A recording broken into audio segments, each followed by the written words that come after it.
So my character had a problem with plants. They brought plants from his family, and some other people brought plants from Earth. His name is Zach, by the way, and it had a problem growing. So I made this 3D. I made this with a 3D printer. It's called the photosynthesizer. Over here, it sucks up sunlight and goes into the plant box over here. Over here, it's water.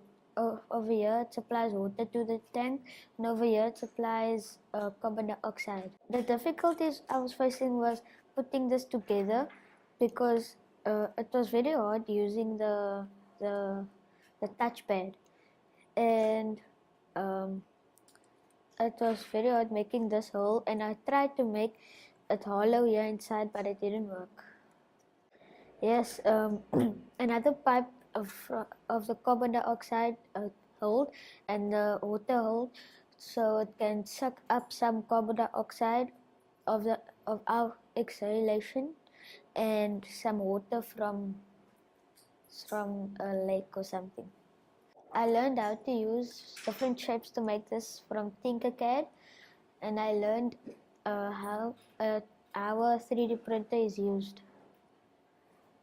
Thank you.